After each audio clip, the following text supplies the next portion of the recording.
Good morning, everyone. Welcome to this December 20th meeting, Delta County Board of Commissioners. Would you please rise and join me in the pledge? I pledge Allegiance to the flag of the United States of America and to the republic for which it stands, one nation, under God, indivisible, with liberty and justice for all.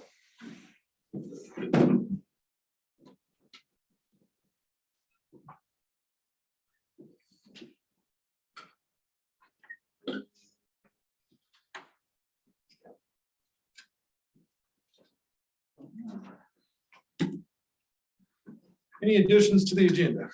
I have one addition at 9:30. Debbie G will be over here. She was recognized at the State Assessor Association as the 2022 Assessor of the Year.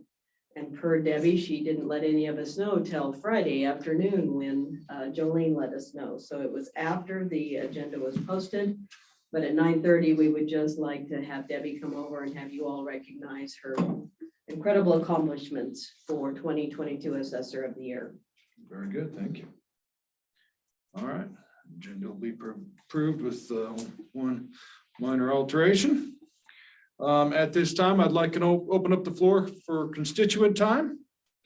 We have a few people that have signed up here. Mr. Anderson, why don't you come forward? If you could please state your name and address for the record. All right, my name is Chad Anderson, and I live at 18357 Green Valley Road in Cedar Edge. And about the past 15 years, in my residence, I've been receiving lead on my house. Okay, I live right below the Cedar Edge Rod and Gun Club. I've lived at my residence for approximately 30 years, since 1996.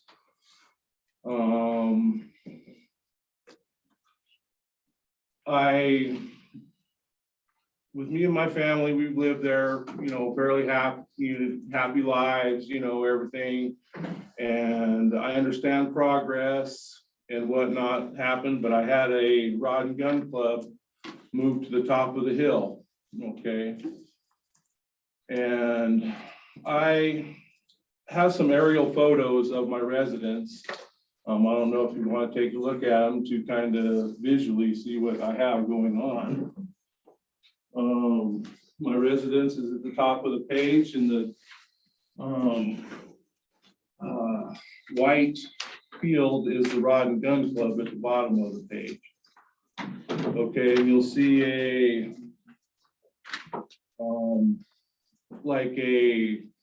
I say a walkway, but it's kind of like it's got like 5 little sidewalks on it. Okay, that's the shotgun range. And right at if you notice that middle sidewalk, that is a straight line, and my house is at 1,067 feet from that shooting lane. Okay, given live at the bottom of the hill of this facility. Okay, I've been up there 7 times to complain over the past, say, 15 years. Because when I moved on my property, there was nothing up there but a bare field. There was no Cedar Edge Rod and Gun Club signs. There wasn't anything. They might have owned the property, I'm assuming, before I moved there, but there was not an operating facility there. Like I said, I've been up there 7 times to complain. Only once did someone say sorry that I'm receiving lead. I assumed, for however long Rod and Gun Club there, my house was on kind of the side. I thought it was over a little farther, and I wasn't right in direct line of fire. Okay, it scared me. Okay, on Tuesday, November 8th, I had to call the sheriff after going up on the Rod and Gun Club to complain about debris landing on my shop. Okay, it happened twice that day. The second time, I believe it would have hit me. Okay, now I went up there And there was probably 5 to 7 men, I'm guessing, maybe a few more up there, and not one of them looked at me and said, I'm sorry, or, you know, that I was receiving the lead. Okay, well, I, you know, looked down and said, you know, I don't want to have to call a sheriff. I don't want to have to get any, you know, law enforcement. I'm trying to be a good neighbor. Over, you know, the 15 years, basically, it's been going on. So when I asked them to stop shooting in my direction, they said, you know, that stuff was hitting my house. A response was, that's not possible. And another individual said, well, you're gonna have to call a sheriff because we are not stopping.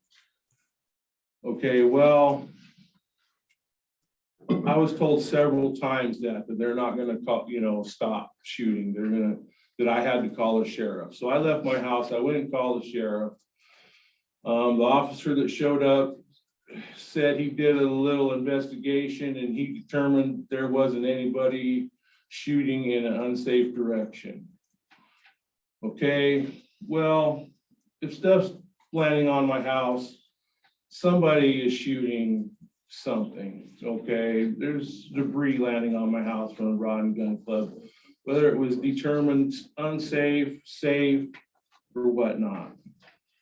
He said if I didn't agree with his deal, I was told to call his superior. So I called him and it was determined that nothing could be done by the sheriff's department, even though lead is landing on my house.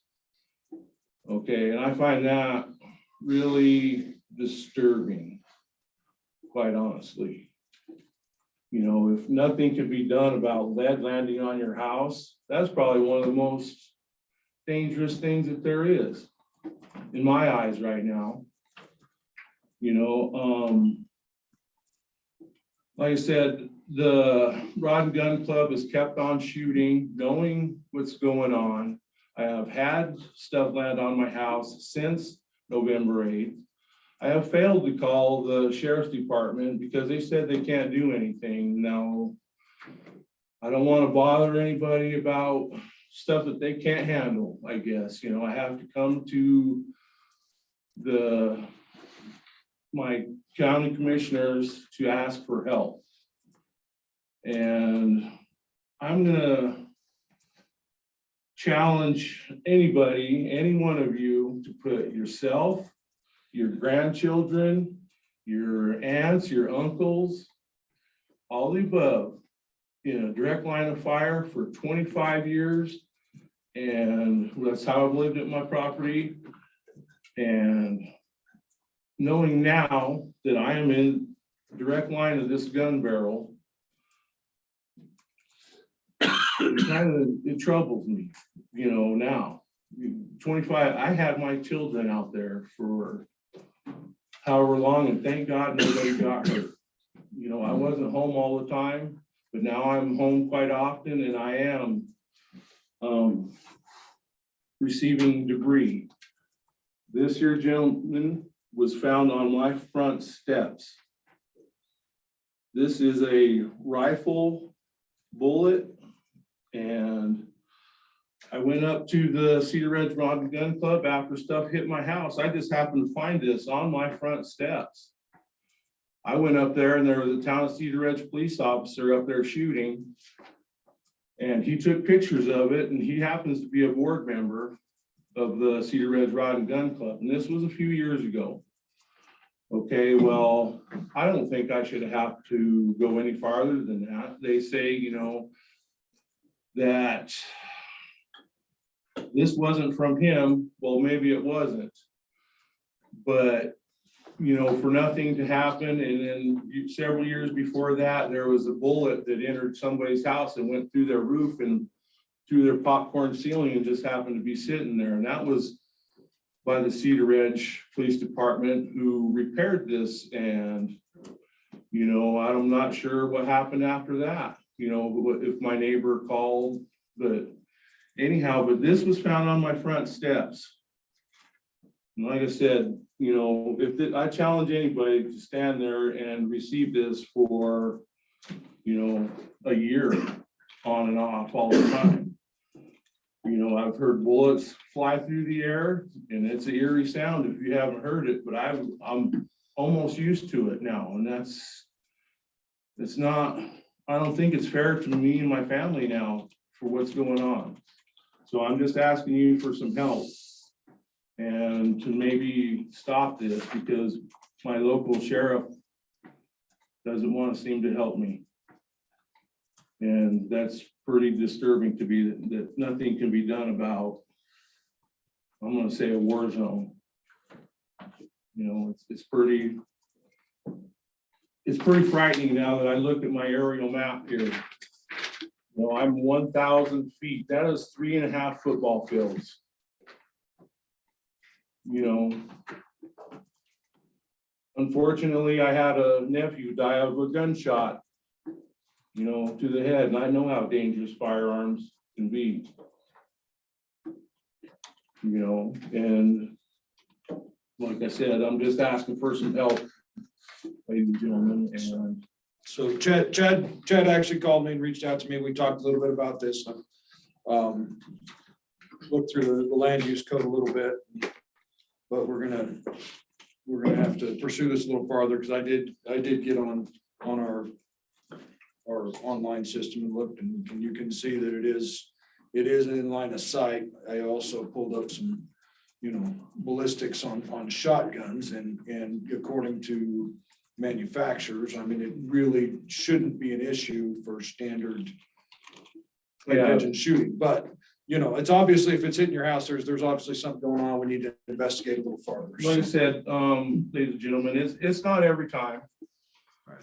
But when it does, you know, hit the roof, I happen to be in the vicinity, you know, how often is it when I'm not in the vicinity, landing everywhere? There's got to be this stuff all over my 9 acres. And, you know, like I said, it's just one of these things. It's not anymore. I was a member of the Cedar Ridge Rod and Gun Club when it first started, and, you know, God bless everybody wanting to have some recreation and be safe and doing it in a safe manner, but it is no longer safe. It is no longer safe. You know, if you do some online stuff, they have 22 competitions up there now that they're shooting 22s and stuff like that. Now, any one of us that shot a 22 has heard the ricochets of a 22. They're one of the worst firearms there are. And when they're up there firing, I hear it quite often, the pew, you know, that kind of stuff. And if you ever see it, it looks like a dang fun thing to do. But if it's not being done in a safe manner, you know, it's just one of those deals. And Chad, can you give me the contact information for the president of the club? yes. Perfect. Thank you. So anyhow, that's another thing too. I know a firearm was found on Lincoln Elementary School property. You know, another thing, we need to possibly have some hunter safety, gun etiquette stuff for these children up here to never pick up a firearm. All it takes is 3 words. Look what I found. And that's the end of a life. So, you know, something ought to be done up there in them schools to, you know, help kids with these firearms and what people are doing with them now, because I'm not having a very good experience. So anyhow, thank you guys for listening, and Thanks, Chad. appreciate your time. Thank you, Chad. I don't know if anybody wants to look at my bullet that I have, but Keep it on hand, and we'll, right. we might need it later. Thank so. you. I've got the whole list of their board of directors. I can Okay. email it to you. Okay, thank you. All right, Nico Wolf. Morning. Good morning. All right, sit in with you guys today and bring a computer. So, my name's Nico Wolf. I live at 41513 Needle Rock Road in Crawford. I met you 2 weeks ago when I first learned about And I'm curious, genuinely curious though, how much three of you have read of this? I mean, I know you've been working on it for a long time, but are you like thoroughly familiar with everything that's in it? You know, we're constituent time, we're gonna let you talk. Okay, We're not gonna okay. get into dialogue here. So, I understand. And how much are you Um, entertaining? What, And well, what is, so- where are we? It was just so yeah, so we're, just a curious. I mean, this is still an item that has to come up in front of the board. So we, you know, we have yet to fully deliberate this. So I'm just gonna ask, you know, tell us your thoughts, tell us Okay. what you don't like, and we'll keep it at that. Okay, I have a fair amount to say. I hope I can Okay. do it. So since I was here 2 weeks ago, I have had the opportunity to read quite a bit of it. And I've spoken to many other residents in Delta County about the contents of it. And we do appreciate all the work that's gone into this. It's an impressive piece of work. It's very well organized and thorough. And we do agree it's necessary to guide industrial and commercial development in this county. When I first started reading it, I was concerned of what I was seeing. And the more I read, the more concerned I became. But even more concerning is how many of the people who will be most impacted by this code don't even know it's happened. People who, there's a few folks who have read it, you know, like Eli and some other folks who've been to planning commission meetings. But numerous builders, people who should be aware of rules that now apparently apply to them already, they haven't even been notified about it. So the way this is flying in under the radar is a little bit concerning here. And the interesting thing is not one person who I've spoken to, and I spoke to quite a few, has responded to the idea of this code applying to their private residential life with any sort of enthusiasm. I've not heard one person say, yes, I want this. So, you know, overall, we want to retain the unique character of Delta County. And that is a land without a residential land use code, without residential development permits. And that the character is that of a resilient people who are made so by the independence to build what they need and provide for their families and communities without unnecessary permits and governmental involvement in their private lives. So one thing we would like to ask though is maybe we can put the brakes on this and remove the aspects that apply and restrict residential life and retain the aspects that relate to industrial commercial land use. Yesterday, Eli Wolcott provided me a link to a previous document that was dated September 17th, 2019. That was the Delta County Regulation for Specific Development. And page 5 of this document specifically exempts a few activities. And among others, they include agricultural uses, except new confined animal operations and commercial slaughter and rendering facilities, residential development and land use, except for multi-unit buildings such as triplexes and above, and subdivision regulations do still apply, and home business use and cottage industries. So to those of us who engage in these activities, we very much appreciate this exemption. And we ask that these exemptions may be considered to be returned to this code. And, you know, we feel it's a reasonable request and supports the stated purpose of the code. And you know, I've heard there's this thing that every other county has a land use code. It's time for Delta County to catch up. But the truth is there is no other place like Delta County. We are unique in this country. And I think we have a chance to remain that way. And but all that said, we do agree that planning is important. And we also acknowledge that planning takes time. It takes long and thoughtful observation, and that every bit of land is different in the way that we can work upon it. And a lot of us came here to build our own homes, build our own farms with our own hands. And for those of us, it takes years to plan this and to do that. We can't just show up on a plot of land and know exactly how we're going to develop that from the get-go. So building a big permanent house is not often at the forefront of our minds. Simple shelters can do just fine for many people for as long as they need. And when it is time to build that permanent house, we don't need the planning department's consultants and outside observations to tell us the things that we have been learning about our own land over all these years. And so, you know, many of the stated purposes and goals of this document are things that we're already doing. We come here to be stewards of the land. We want to conserve water and our natural resources. We're here to be part of and nurture this existing rural community, and we are here to preserve and perpetuate this agricultural economy. This document, as it is written in relation to agriculture and residential life, does not enhance our process. And quite frankly, for many of us, it's unnecessary burden. In a way, this code demands and requires hasty development of a nature not in tune with planning for generations beyond our own. Looking that far ahead requires thinking beyond the development methods spawned by a consumption and waste-based society and changing our perspectives more to one focused on the ground beneath our feet. We want to develop our land, but we want to do it slowly and thoughtfully. And we do agree there should be regulations and there should be guidance in regards to commercial and industrial activity. And this code addresses those concerns in a very well-constructed and thorough manner. But when it comes to private rural residential life, we do not agree that this planning department should be planning our lives and land. And nor do we want its permissions, its approvals, or its fees. I mean, just a few examples of the government overreach that I see in here. As like I mentioned last time, in chapter 2, section 3, part B, subsection 1, this is the part where we essentially have to ask the planning department's permission to live simply on our own property.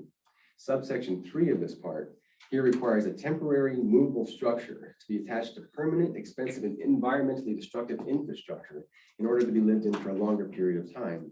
But my question there is, what happens when it's time to move that camper or that tiny home or that yurt, try it out on a different part of your land? I mean, are we supposed to dig up the septic system and move that also? And this part was previously exempt in the 2019 version. Chapter 2, section 3, parts F and G limit and define business accessory use of a home in cottage industries. And this says how much of our private space we can use for that activity we engage in order to provide for our families. It limits where we can store the materials needed to conduct that activity. And sometimes that activity takes the whole house. Sometimes it takes a garage. Sometimes it takes a shed. And we understand there needs to be guidelines of what constitutes commercial activity. But these definitions are excessive when a simple threshold is due. And now this part is really kind of concerning here. Chapter 7, section 1, part D, which regards application fees and escrows, informs that we are to carry the cost of this burdensome process that is being created. We are to pay the planning department's fees for referral agencies that we could very well just call on our own. And we are to pay for a consultant that they need to do their job to figure out if our application satisfies the needs of the very code that they created. And if we do not pay for that consultant, they claim the right to place a lien on our property, perfect that lien, and foreclose. So I have to ask, what gives them the right to steal our property because they cannot do their job on their own? And then chapter 7, section 3, part A, there's a mention where if the director requires a referral, his determination regarding such additional referrals is not appealable. So there's a sense of a dictatorship coming in terms of this director here. But there are many other items in this document that carry issues, and we would be happy to sit down with you commissioners and go through them one by one if you would like to do that in the future. But that said, we do agree that protections and standards are good. We do agree that agreements are good. But this document does not constitute an agreement. An agreement is a conscious consent made between two parties to operate in a harmonious manner. But this document itself is a burdensome rule book that says the way so many residents of this rich and unique community choose to live are violations to be punished. Now, I understand part of your job is to deal with conflicts like Mr. Anderson was just here for. And quite frankly, I imagine you have seen the worst of the worst. And the best of the best, you probably don't see because they like to mind their own business and not come out here. I didn't want to come out here, but I had to stand up for all these other folks. And so when two neighbors don't get along, it's not a reason to create a rule that can apply to thousands of other people. And unfortunately, there are people who act in ways that are ignorant of natural law, common sense, and basic human dignity and choose to pour raw sewage out on the ground. But there is a vibrant community of people here in Delta County living in a conscious and connected manner who would never do that. I would never dump raw sewage in my ground. And I doubt anyone in this room would even consider doing that. So to limit what we can live in and for how long based upon the ignorance of a few is not a fair rule of basic force upon thousands of others. So rather than drawing a line, excuse me, at how many campers or simple structures we can live in and for how long, how about we simply draw the line at dumping raw sewage on the ground? The majority of people would agree that that is an absolutely unacceptable activity. Rather than trying to force rules on us all, Why not help educate those people? And maybe we can put an effort into eradicating methamphetamine in our area and telling us all what we can live in or not. And a few contradictions that I see in this code are also the existing rural communities here are comprised of a wide array of incredible people.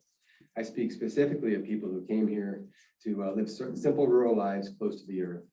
They came to mind their own business while developing vibrant community at the same time. These are the people with farming dreams, homesteading dreams, dreams of a sustainable future, and dreams of living a life in such a way that we do not continue to perpetuate the mad rush of development that surrounded us in the places that we left. We came here because Delta County offers a unique freedom that is unfortunately rarely found in this country. And this document also speaks of conserving water resources. Yet every dwelling unit, every time a new dwelling comes up, it requires a wastewater treatment system, which requires people to waste and pollute water, and which in turn pollutes the soil, which can pollute the groundwater, it can pollute your neighbor's well. And we live in, and instead of requiring these extensive infrastructure, we could educate people on options to those systems. We live in an area of frequent drought, looming water shortages. Local municipalities are raising their water rates while decreasing base usage allowance, and other states want more of our water. So in a time like this, it is important to be extra mindful of what we're putting into the water. And so rather than encouraging pollution from every dwelling, we could be educating and helping people use things like human manure composting systems. We could be encouraging innovation in gray water usage and recycling. There are many people here in this community who are willing to work with you on this front and develop systems that can work for many of us. And in terms of preserving our agricultural economy, it is also important to preserve our agricultural future and support the young farmers who come here to be part of that future. By limiting their dwelling options, whether on their own property or on another's, we're also limiting the future. And as it is currently written, we cannot accept this code and we cannot agree to it. As it applies to our residential and agricultural lives. And so, excuse me, sorry. When we voted for you, gentlemen, and when we elected you, one expectation we had at the minimum was that you would support the unique liberty that we get to experience here in Delta County. So I'd like to ask you to defend that liberty by returning those exemptions I mentioned earlier to this code and eliminating these development permits for residential and agricultural uses and eliminate new applications and processes and then support that liberty that we came here to enjoy. And thank you so much for your time, gentlemen. And we also would really like to have that recycling center back in the North Fork transfer station. Thank you. Yulina? I don't have any comments. Okay. Nikki Carpenter? I wasn't intending to speak. Oh, okay, all right. Sorry. Maybe I put it out They there. were just here to Jay- support me. Okay, Jay McCain? I guess I'll say a few things. My name is James McCain. I live at 30491 Highway 92 in Hotchkiss. And part of the reason I moved out here 11 years ago is because you guys didn't have a lot of building codes. I'm an entrepreneur, a farmer, and an artist, and do a few different things to make a living out here. And I think this code might put some restrictions on what I might be able to do with our land or other people might be able to do with their land. And especially since we're moving into what appears to be a depression, it seems like restricting our use of what we can do to make money out here might not be appropriate at the time, especially for small farmers and entrepreneurs like myself or any others who moved out here for the same freedoms that we enjoy now. And I understand that you guys need to restrict commercial and large operations with interfering with the beauty out here, but I think it's unreasonably restrictive to do that to small farmers and small lots. So I don't really know much about the code. I haven't read through that document yet, but it does seem like there's each lot's been allocated different purposes, and it's hard to know what that purpose is until you live there and then try to make a living out here. So that's all I really wanted to say. Also, I did read that it was no longer legal to do gray water systems in this county because the county has adopted the state's rules. And so I wondered was that being adopted in this code, or was that going to be allowed in the future? That's a state code that the county did not have. We did not have precedent over the state on that, so. So this This state is- code still, This is that CDPHE has always regulated that. so you can still do gray water in the county? Their gray water code is being worked on by the health department as we speak. Well, thanks for your time. That's all I have to say. Yeah, don't believe everything you read on Facebook. That's smart words. David Keegan, I'm not sure if that's a yes or a no. It's a no, thank you. Okay.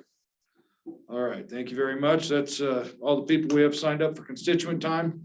Yes, Yeah, can I speak just briefly? yeah, please come up, state your name and address for the record. My name is Chris Pullen. Address is 133, 225 Highway 133 in Peonia. I'm new to this area. I'm from Fort Collins, Loveland area, looking at coming over to the western slope to get into the regenerative ag movement. As others have stated, this is a unique location in the country, and we've recently had our Constitution attacked, I believe. Freedom of speech has been taken. There's a massive land grab going on by our government. And I'm just here today to see how awake everybody is here, because $1 billion was paid of our hard-earned tax money to big pharma, big tech, and to our news agencies. I don't care if you watch Fox or CNN or any of these news agencies, they've all been corrupted, in my opinion. And is everybody aware of the Be Safe data? Have you looked at it? Sir, I need you to address us. This is Okay. constituent time. We're not Thank you. getting into dialogues. We've been completely lied to. The Be Safe data, I would ask that everybody take a look at it. If you're not familiar with it, it was 10 million people signed up for the Be Safe data. It was an app on your phone after your post COVID vaccine. So it'd be called 7% of those people went to the hospital within 48 hours. Our federal government had to be sued by ICAN, because the FDA wanted 75 years before they released the data. 75 years. Took 18 months to get this data, and 7% of those 10 million people were hospitalized, and this was covered up. And I appreciate, I've seen World War II took my family down. I was born right between World War II and the Vietnam War. I'm here today just because there's a transparency that's not being shared. And I know 22 people personally that were injured by this medical treatment, this gene therapy. And I think it's all on us now to do the education and to communicate what's really happened in our country. Del Bigtree was in Boulder a couple weeks ago. He founded the Highwire and the Informed ICANN, the Informed Consumer Action Network, that's suing the state of California because they wanted to mandate that a 12-year-old could agree to a medical treatment without the parents' consent. They won that. They went to Washington, D.C. and sued them for the same bills that we're gonna mandate, one, that our children are vaccinated to go to school. In Fort Collins, I witnessed music venues, they went vax only which is called medical apartheid. The big money in Fort Collins has taken over that town. They brought in a mayor from California. So what I ask is that everybody be awake and aware of what's going on here in our country and protect this beautiful land that people are here today to try to protect. And if we just all slow down a little bit here, this 5G movement is, we don't know, it hasn't been tested. Anybody can throw up a 5G tower on their house without even telling their neighbors. We have no idea what the impact of this is going to be. So today, thank you for your ear. I just ask that people slow down, get educated. There's a huge globalist thing going on across the world. We've all heard about it. There's 7 billion of us and only 1,000 or 2,000 of them. And I think we have, the numbers are well in our favor, but we've got to get involved. And please protect this land because it's unique in the world. Thank you. Thank you very much. Okay. All right, that's all I see on the list here. I thank you all for coming and speaking to us. We appreciate oh yes, I better check. Is there anybody online that would like to speak a constituent time? Thank you, Commissioner Coons, for reminding me. Okay.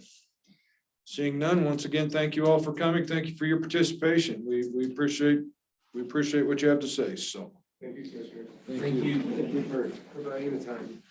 Merry Christmas, everybody. Merry Christmas. Merry Christmas to you. So next item on the agenda is County Clerk. Good morning, Commissioners. I have the minutes for the December 6th regular meeting. Are there any changes, deletions, or corrections? I have none. Good. We also have the minutes for the December 7th special meeting and the December 9th special meeting. Do you have any deletions, corrections, or additions? None. Good. Okay, okay, thank you. I also have a liquor license renewal for a liquor store for Desperado Incorporated, doing business as Desperado Liquor, located at 40486 D Road in Crawford. He has provided the necessary paperwork and fees for this application, and I've contacted the Sheriff's Department and they have no issues. Therefore, I would be recommending approval of the renewal of this license. No questions here. I move the board approve liquor license renewal for liquor store for Desperado Inc. doing business as Desperado Liquor located at 40486 D Road in Crawford. I second that. We have a motion and a second on the floor. Any further discussion? Hearing none, all in favor, please say aye. Aye. Aye. Aye, motion carries. Thank you. Thank you very much. All right. Next item on the agenda is secure transportation, Delta County Ambulance District. Chris, this is you. Chris, before we get started, I just want to give you a huge shout out for all the work you've done on this. This has been thrust upon us by the state legislature, and you have done an amazing job getting us to this point that we're going to be in compliance. So thank you very much. Well, thank you, Commissioner. I'm Barry and Robbie for their assistance on this as well. It's definitely been a team effort to get this through very fast. But I think we still have a good process that, as you mentioned before, other counties are trying to use our regulations as a template. So since our work sessions and then passing the secure transport regulations, we put them out to the companies here in Delta County, and Delta County Ambulance District is the only entity that responded with any interest in getting a license before January 1. They were able to turn in an application to me. Apologize, it's not in the packet. They didn't get it to me, the full packet, until late Friday afternoon. I went through it and finally got all the pieces received yesterday afternoon. So they have everything complete except for two things. There's required training for mental health first aid. The class isn't being held until next week. That's as soon as they could get employees into that class. So they'll have 4 or 5 employees go into that class, which is a requirement through our regs and state regs for that. And the regulations require a camera that's GPS tagged and embedded to be mounted in the vehicle to record the driver and the secure transport portion of the vehicle. Currently, DCAT only has cameras in the vehicle. The GPS is just a simple navigation GPS. Those cameras are on order. They're expecting, hoping that they'll be here before the end of the month, but they're at shipment notice, supply chain, just like everyone else. So I discussed this with Robbie, and my recommendation would be that we approve the license and permits with the conditions that they have to get those cameras installed as soon as they arrive, and that they'll be completing that training next week. They have their ambulances that they can utilize, but their intent is to only utilize 2 vehicles, which is in your packet. The 2 QRVs, they're both Ford Expeditions. One's a 2015 and one's a 2021. I inspected them and everything is, other than those cameras that are GPS tag, everything is installed properly and ready to go in both of them. Any questions? Again, thanks for all your hard work.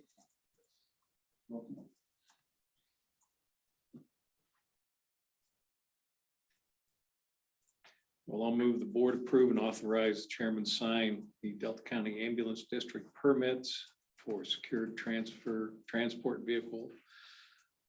Conditionally pending the camera GPS installation and training for the staff. And these would be permit numbers Delta-ST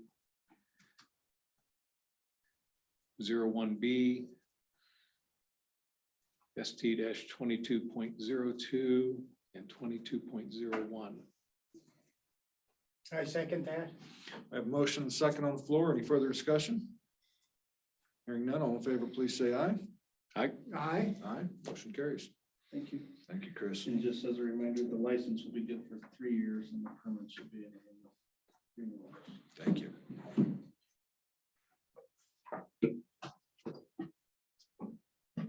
All right, ratification of warrants. I move that we approve the fund expenditures paid by warrants number 146260 through 146630 and ACH transaction 409-420 from November 1st, 2022 through December 13th, 2022, totaling $1,665,556.92 in accounts payable and $1,448,694.62 in monthly county human services and health department November 2022 payroll for items budgeted and approved for Delta County policy. Second. Motion and second on the floor. Any further discussion? Hearing none, all in favor, please say aye. Aye. Aye. Aye, motion carries. Next, we have mill levy certification. Okay, before you have budget year 2023, and you have the certification of levies and revenues by Delta County Commissioners for Delta County School District, for Delta County, for the towns of Cedar Ridge, Crawford, Delta, Hotchkiss, Orchard City, Paonia, North Fork Water Conservancy District, the Ambulance District, the respective cemetery districts, fire districts, hospital, mosquito control district, pool and rec district, soil conservancy, Bone Mesa Domestic Water, Colorado River Conservancy, Crawford Water Conservancy, Fruitland Mesa Water, Grand Mesa Water Conservancy, Tri-County Water, and North Fork Ambulance. All figures have been balanced with Debbie Griffith, Delta County Assessor, prepared by Leona Anderson, Delta County Finance Director, authorizing the chair to sign. I move that we authorize the chair and we approve the certification of levies and revenues by the Delta County Commissioners for this under the state of Colorado, Delta County. Second. Motion and second on the floor. Any further discussion? Hearing none, all in favor, please say aye. Aye. Aye. Aye, motion carries.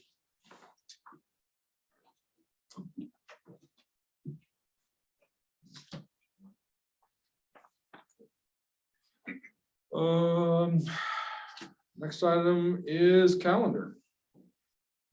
So I have Road and Bridge work session this afternoon at 1, and then our Christmas holiday on December 26th.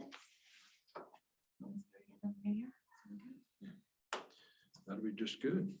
2022 is just about done, so. All right. Next BOCC is January 3. Okay, well, we are going to take a short break here. We will resume at 9:30 to recognize our Delta County Assessor.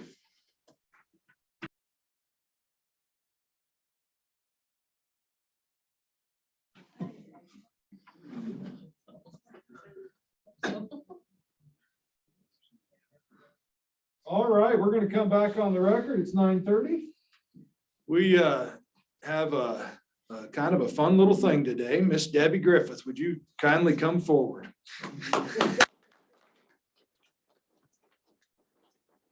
Debbie has been awarded the 2022 Assessor of the Year, which is quite a prestigious honor, and we just wanted a chance to say how proud of you we are, and how thankful we are for you, and just wanted a chance to recognize you.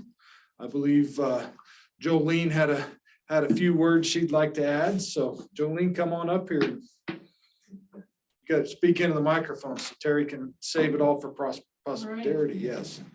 Thank you, Commissioner Siffis, and thank you, Robbie, and everyone here who has taken a few minutes out of their day to celebrate Debbie's recognition and her success. It's very exciting to be part of this. I've had the pleasure of working with Debbie for 17 years and have seen firsthand her dedication and commitment to her job and the people of Delta County. She doesn't seek out public recognition or attention for her work. Rather, her dedication comes from believing in the work she does and knowing the importance of her work in serving the people of Delta County.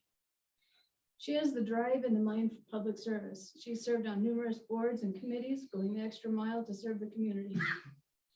One member of the Colorado Assessors Association, who was involved in the Assessor of the Year selection process, commented that Debbie is a behind-the-scenes assessor, knowledgeable in all aspects of our organization and the inner workings of the office. That is an accurate description of her approach to her work. She's also a front runner and leader in the assessment profession. Her colleagues from across the state seek her knowledge and historic background in assessment. She's worked in the assessor's office for over 33 years and has worked in all positions of the office. She's an invaluable resource to Delta County and will be truly missed as she nears her retirement. Debbie's been an integral part of the success to the Delta County Assessor's Office and has had over the years been just such a great resource for us. And I think it's so awesome to know that Delta County is being represented by such a knowledgeable and professional individual. So I'd just like to say congratulations, Debbie, you deserve it. Thank you.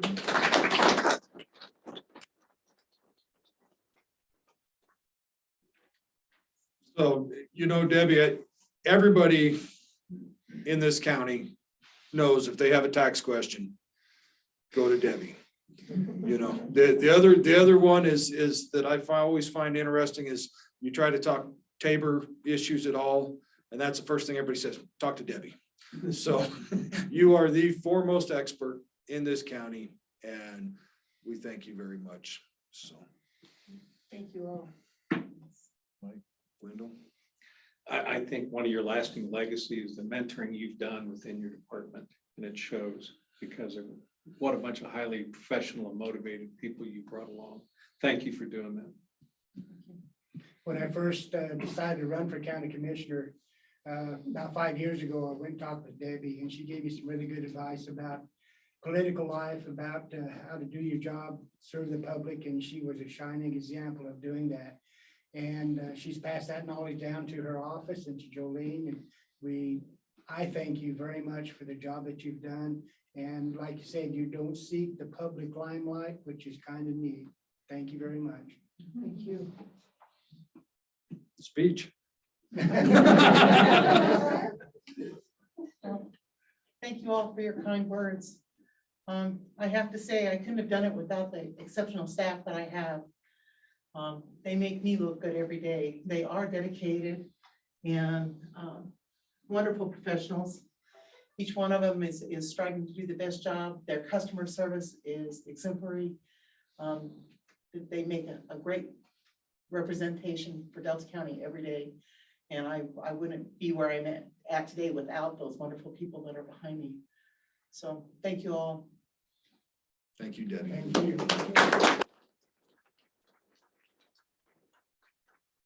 Appreciate it. We're gonna go into recess now and everybody can stick around and congratulate Debbie on her. Do we want to get a picture? Oh, yeah, we probably better get a picture too.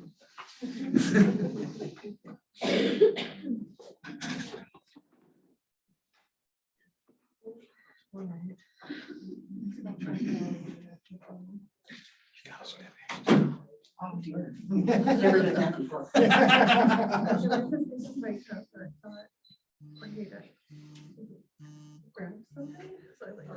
Thank you all. Highlight of my career. Who all is here? Yeah, stand.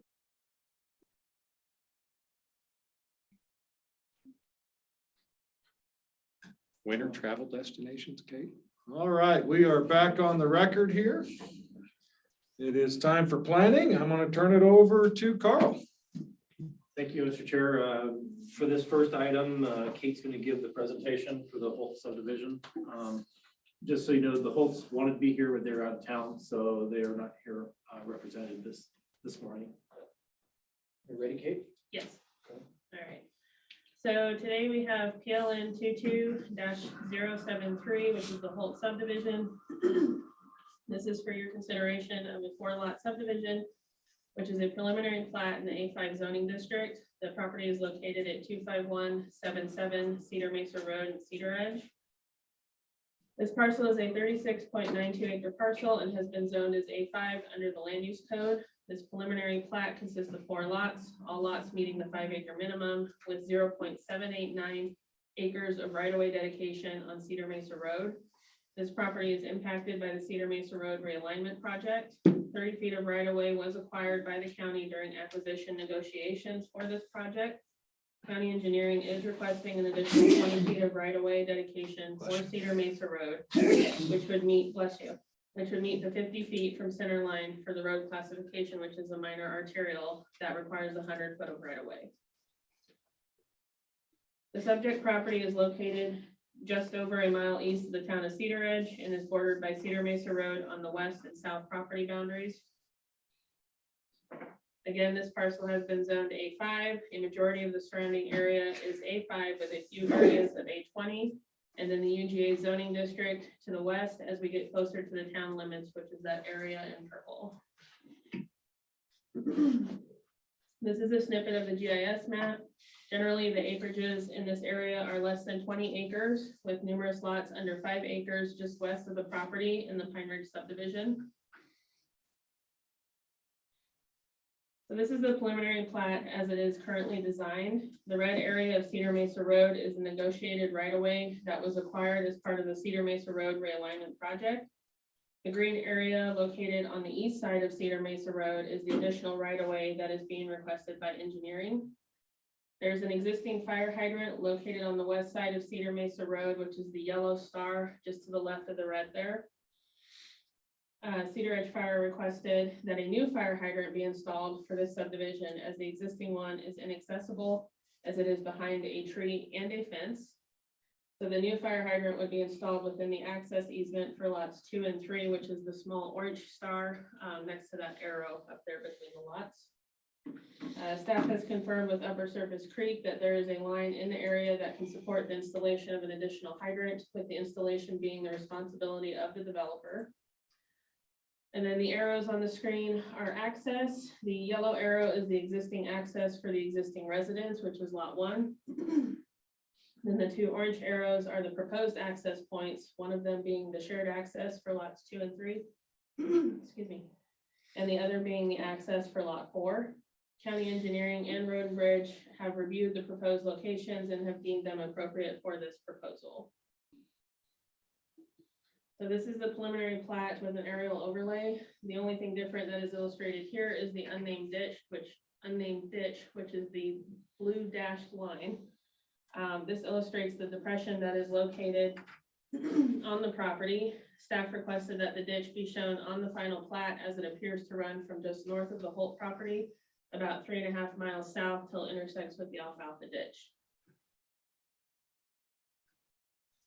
There are 11 conditions that have been applied to this application. They include installation of water taps, deeds, open space mitigation fees, and the installation of a fire hydrant. Staff is requiring that all existing and proposed easements be shown on the final plat, including the unnamed ditch. The project surveyor contested this as they stated the ditch was not piped and felt it was unnecessary. Staff confirmed with GIS that it is a depression and is used for drainage for storms in the event of flooding. Therefore, staff feels this needs to be included so that future development is not constructed within the setbacks of this ditch, which may cause future issues. The PC voted unanimously 7-0 to recommend approval, subject to conditions as recommended by staff. So with that, staff recommends that your board find that PLN 22-073 complies with applicable master plan and land use code regulations and approve PLN 22-073, a 4-lot preliminary plat subject to conditions. And as Carl stated, the applicants are not here, but they were in attendance at the PC meeting and have agreed to all conditions as recommended by staff. That concludes my presentation.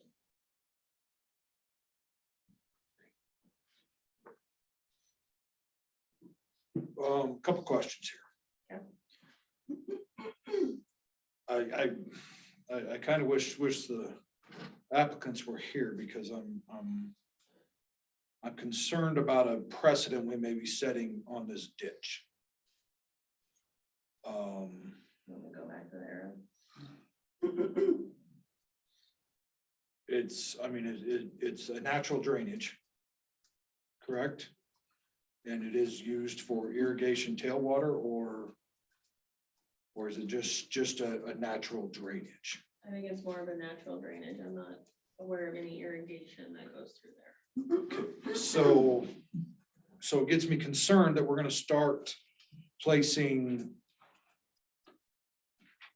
water law on something that is a natural drainage. It's not used for irrigation.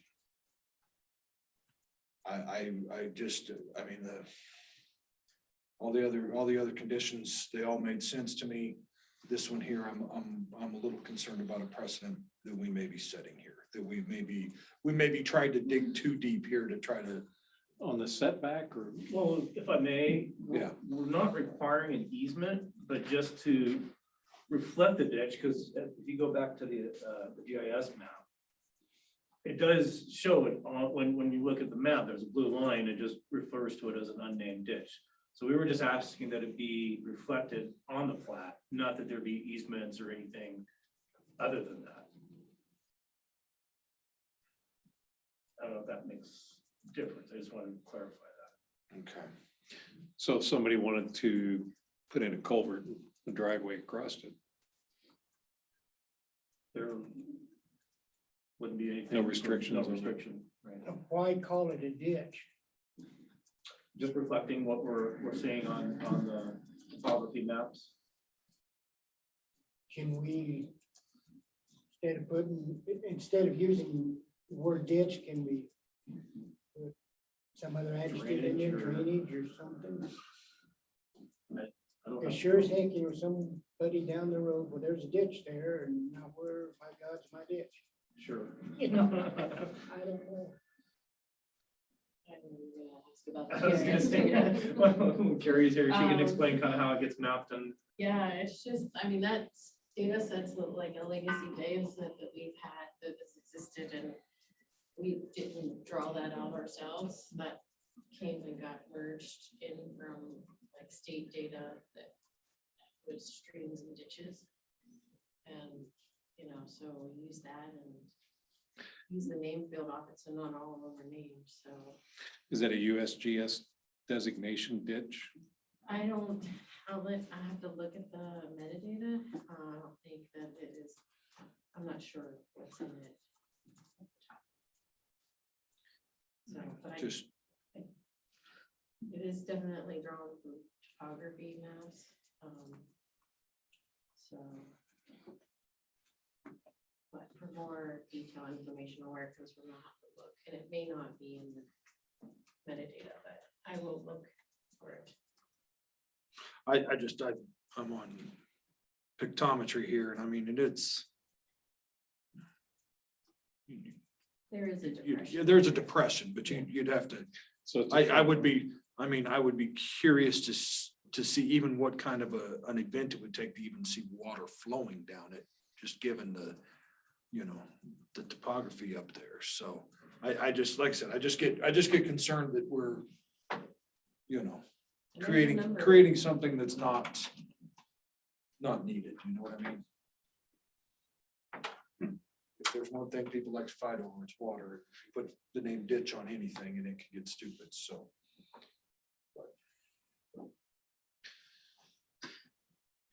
But if if the applicant's not here to discuss it, they agreed to the conditions. Like I said, I'm just more worried about a precedent that's being possibly set here that we create problems for ourselves that we haven't even thought of yet, so.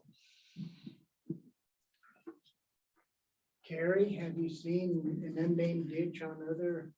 Yeah, there's quite a few. of them. There's a lot of them there, yeah. But, a lot of it, but you look at a lot of them and you can actually see where there's water currently or has been in there.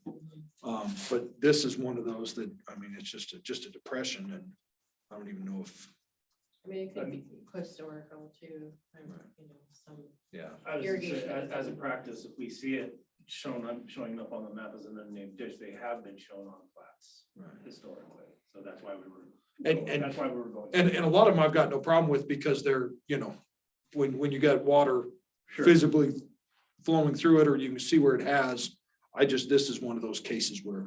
We haven't gone beyond. the fact that I it was would- on a I would plat- doubt- or on a map and, assessing how much water goes through it. So, Okay. All right. I had a question. Go ahead. Tell me more about the shared driveway for 2 and 3 lot. Is that going to be for the length of that property line? It said 60 feet on the plat. Is there? a no, it's road? just the access point. And then after that, it would go to Right. each individual. It was just to have a single point of access on the Cedar Mesa Road. And that's where the fire hydrant would be, It would be within that same easement or that same Yeah. box right there. right, yeah. Do they need a road use or a access use agreement, maintenance agreement? There would be a shared access agreement between the lots. Just don't want to landlock somebody. Right. Yeah. Okay. That's all I had. I have nothing else. Okay. All right, like I said, my concern, I really wish the applicant was here to address that, but if they agreed to it, then we'll let it go. So, And a little more on the access, we actually at a pre-application meeting had a conversation about where the existing access is to lot 1, coming up and having a cul-de-sac that would serve all the lots.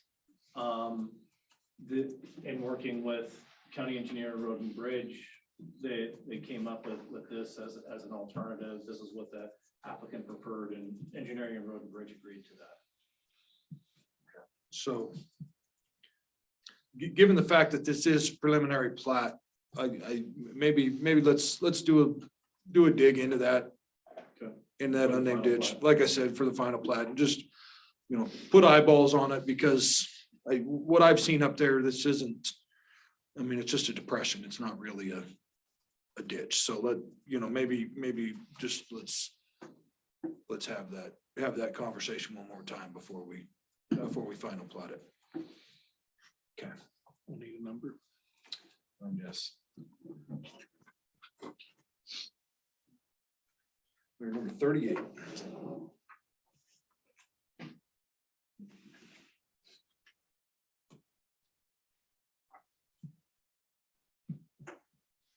I move that we conditionally approve a resolution number 2022-R-38 approving the preliminary plat PLN 22-073 Old subdivision to subdivide 36.92 acres into 4 lots in the A5 zoning district located north and east of Cedar Mesa Road, Cedar Ridge. Second.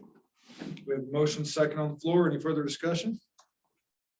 Hearing none, all in favor, please say aye. Aye. Aye, motion carries. All right. Next item. So Mr. Chair, Carrie and I are here today to present this item.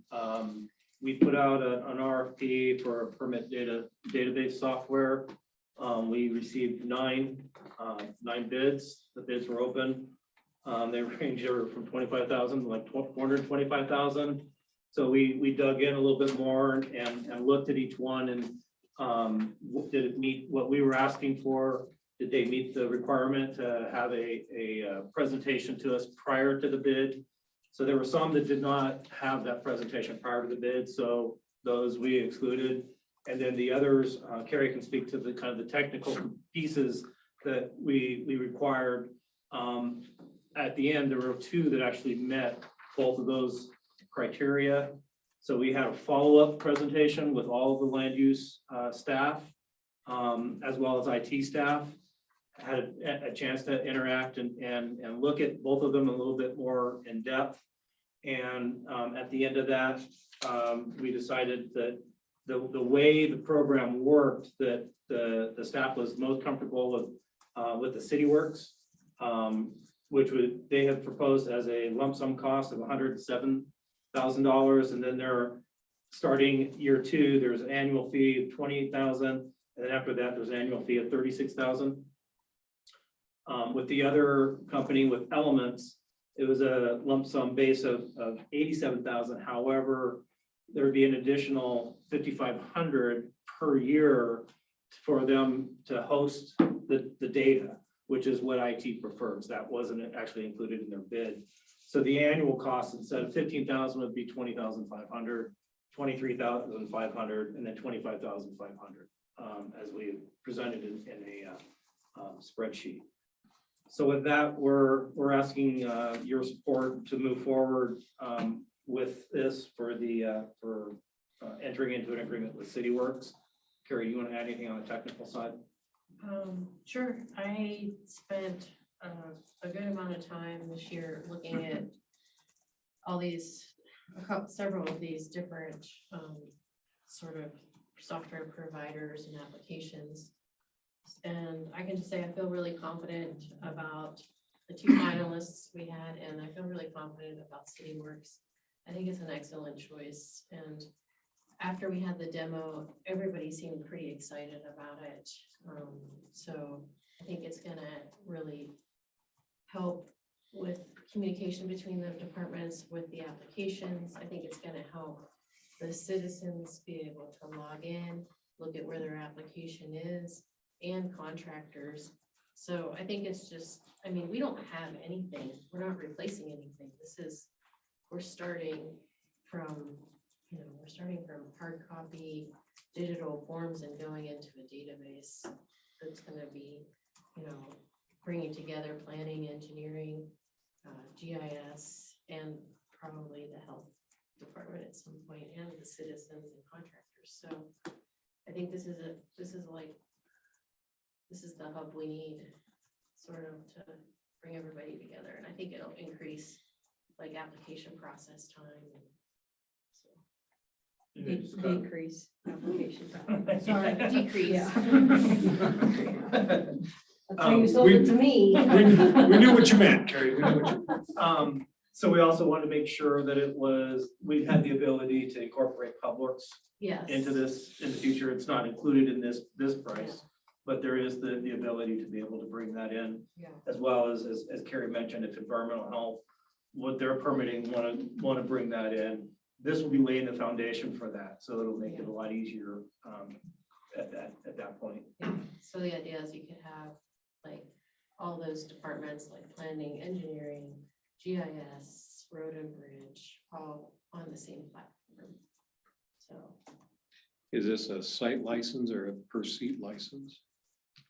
A site license or Is this anybody in Per Delta County user. can use it or? yeah, or s- I think that there is not a limit on in what we're looking at. There's not a limit on license numbers.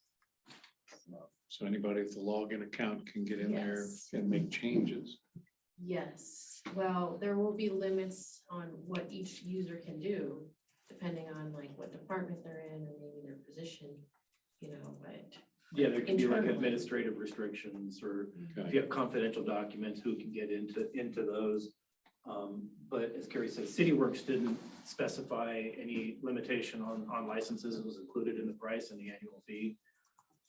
Whereas Elements, they based it on the number of people we said would be using it. But if there were additional licenses, then there would potentially be additional cost for the other. For the others. Elements, yeah. So we narrowed it down to two, which was Elements. I think you can, I think your spreadsheet shows that. Yeah. And then CityWorks is also presented to us by this engineering company. Woodward, yeah. So the nice thing is that, you know, since they're presenting it, they have a lot of experience, so we kind of get that to tap into from the technical support side. Right, I think professional engineers, architects, and planner Yeah, are part of Wolford. I think their technical support will be better. Overall, I would kind of describe them as the excellent choice, and Elements is a good choice, but I Go ahead. just get concerned with long-term costs here. You know, $36,000 a year, you know, that's a pretty big chunk for an annual long-term cost. And we all know how technology works. It should get cheaper and it never does. So year 6 through 10, you know, who knows what they're gonna price that at. So I know it's something we need. I know it's, you know, we need to find a way to streamline this process and help the applicants get in there and see what's going on. I just get concerned with that dollar amount, so.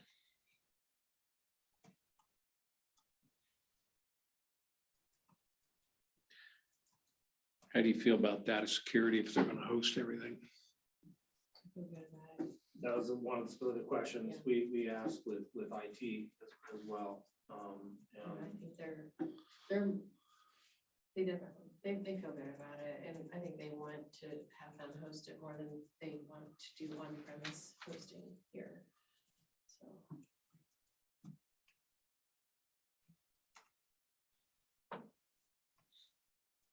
Carl, what do you think we save annually by implementing this time-wise for your staff? I'm thinking by implementing a program like this. I think the process is much more streamlined.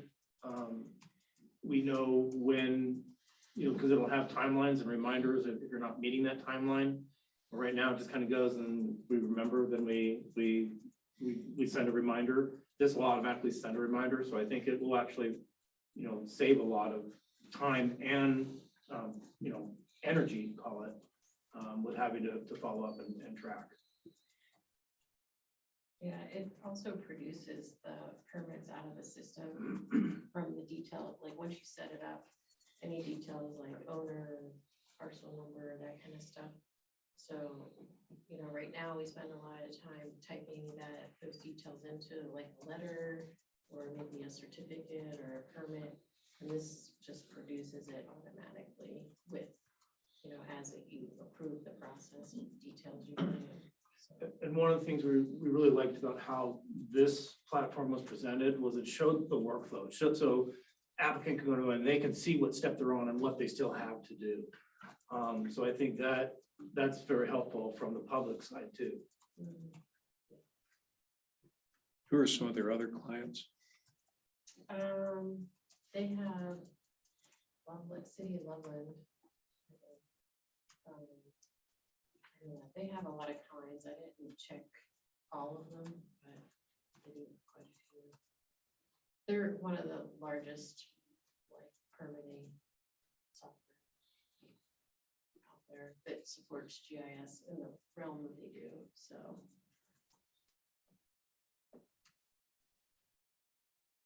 And they're really strong on asset management also. They're a Trimble company, so we use a lot of Trimble, well, engineering uses Trimble products. And we can run reports. So as what you were just asking about the timelines, we can run reports and actually show how it's working. That how everybody's meeting the timelines or not, simply by the way the program is set up. I will say when I was in Monterey County, we went into a program similar to this, and actually it's one of the companies that did was Excella. And it was very, very effective for meeting timelines where some departments weren't really meeting timelines. All of a sudden it's there, they're seeing it. And so, you know, we reduced the timeline probably about by 20%.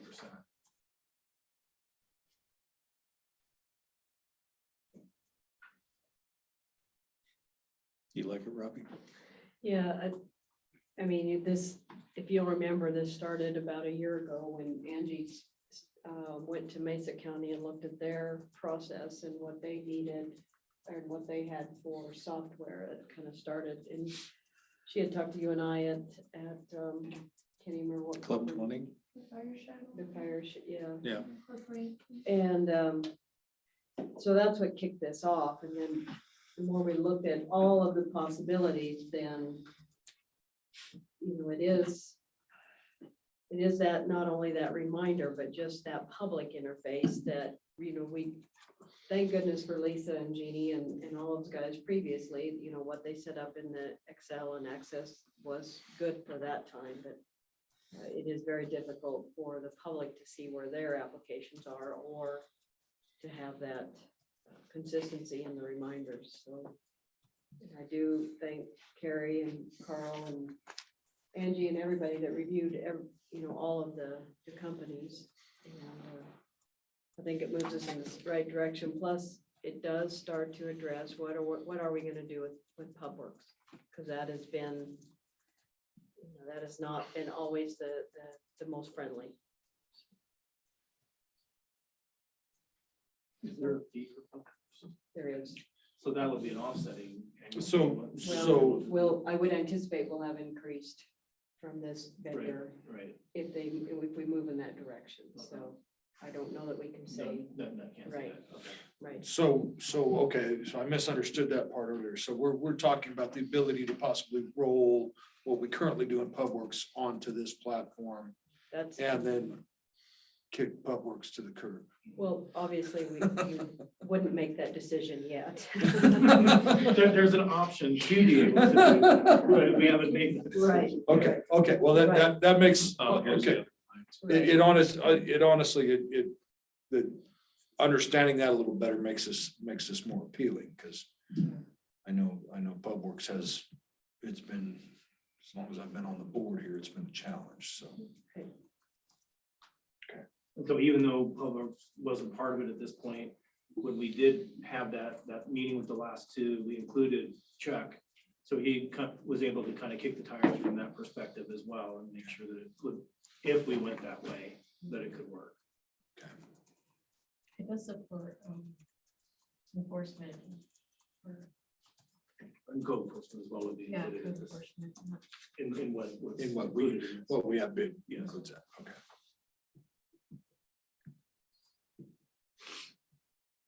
I think we definitely really need something.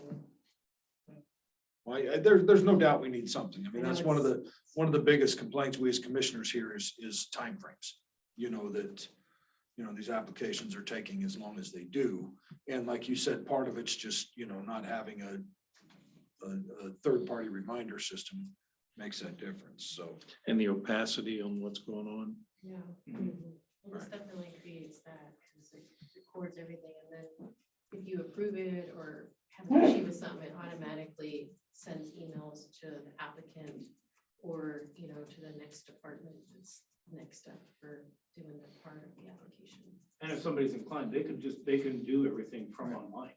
They can submit, all the plans and everything, the fees can all be done online. So if they're from, out of state or, not able, but tech savvy, they can, but they don't have to be tech savvy. They can come in and we'll still work with them, and, with putting everything into the system. Once a contractor or developer makes their login, then they can continue to use that and then look at all of any of the plats or any of the plans that they have submitted for any of the applications that they have done in the past or have currently going on. So it's nice for that too. So it's a lot of capability. Does it notice neighbors? Does it have an ability to do that, and or does it just have a portal that the public can go in and see an application and the process and where it's at Don't remember. for I development? think they did show an interactive map that had balloons on it. Sure. Where yeah, you can do applications basically- were. You can actually scale on within the program. And then you could select them and Right. see what was happening. I don't know about automatically sending notices. It would still be part of kind of identifying the parcels that would receive notice and. Right. And, help generate that list, which we have to do right now separately. But other interested parties beyond the notice, I can ask two questions. Second part. We could would build the that in, public be yeah. able to I go think we could in build contacts in and see the applicant, whatever the documents Yes. that are relevant to the applicant? as well as any past documents that are associated with that parcel. So if I want to go out and see, whatever has been permitted on my property, I could see, once we get all the data in there, the database, then that would all be in there. Including easements, septic. Whatever we want to add in there, yeah.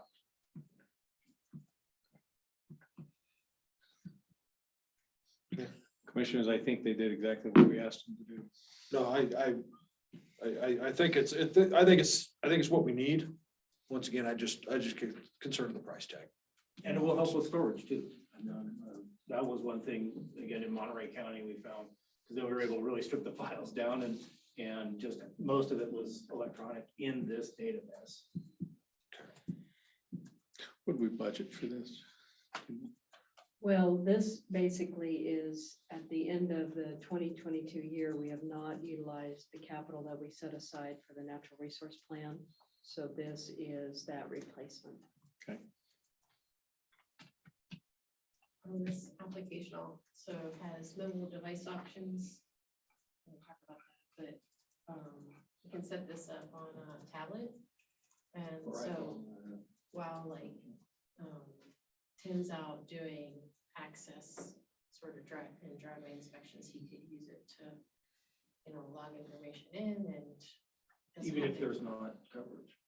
You Yes. can do it offline and then when you come Yes. back, then it will upload it. Yeah, and take GPS point, so that saves time too, so Photos, whatever photos they take in the field, they don't have to Photos. download, them, just automatically. get put in with that.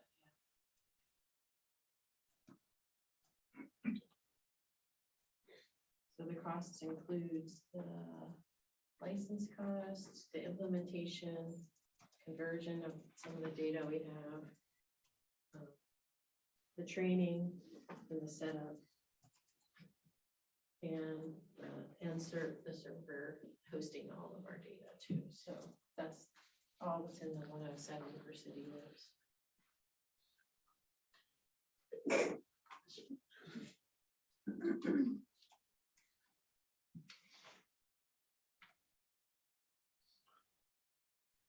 Okay, like I said, I agree with Commissioner Coons. I think this does what we need. It is more expensive than we expected. We need to probably do a budget amendment or budget supplement to show, so this is line items for future. So we make sure to show, so we can track it and show it, so.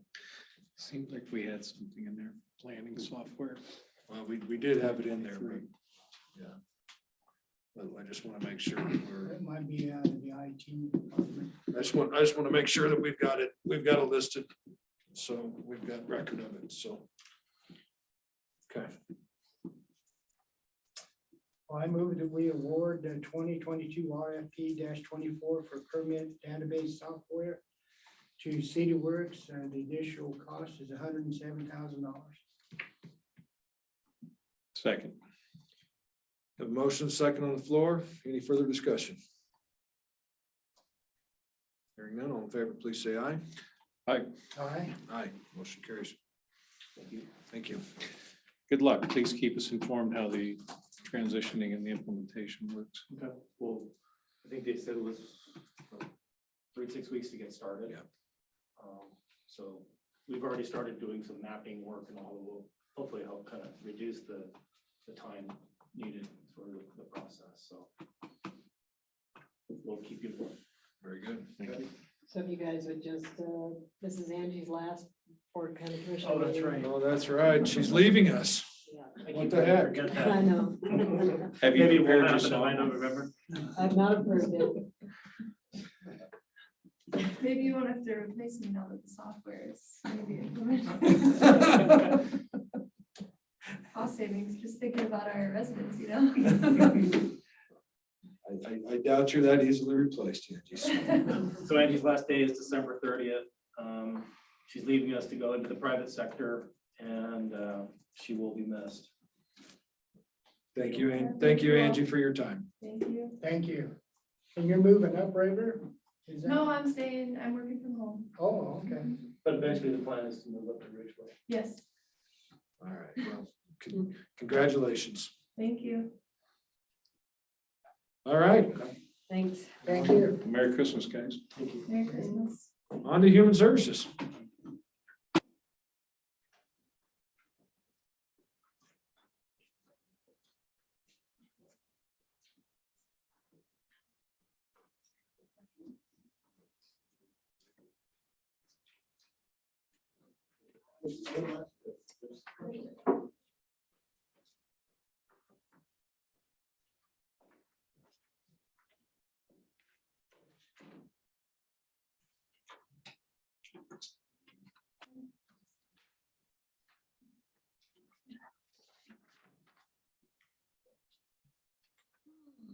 Good morning. Good morning.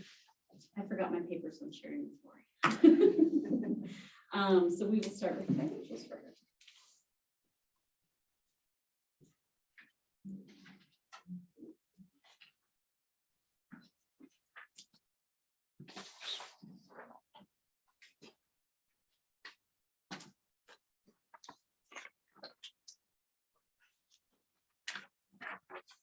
You were noticing it this morning too, but it's pretty ironic that our revenues and expenditures are the same.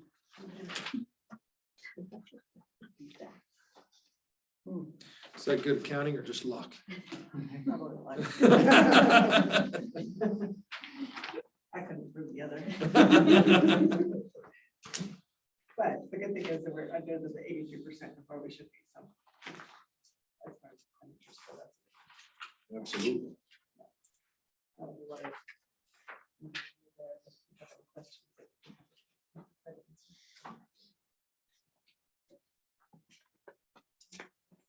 A lot different either, than previous ones. These benefits go to like colorful sheet. We did have an increase in child welfare expenses.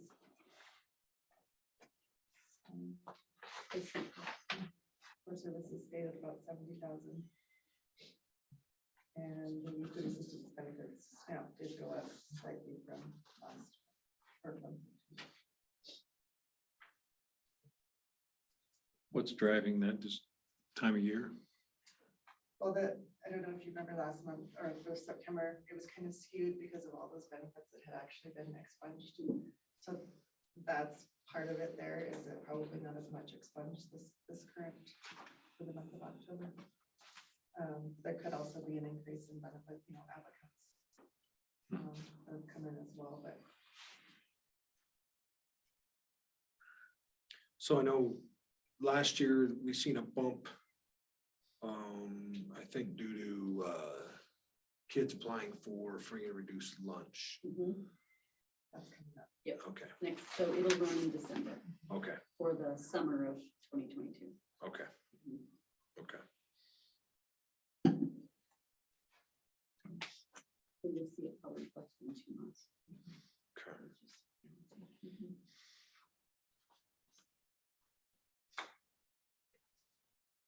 And then the payment approval report, I mean, there's not really any. Okay.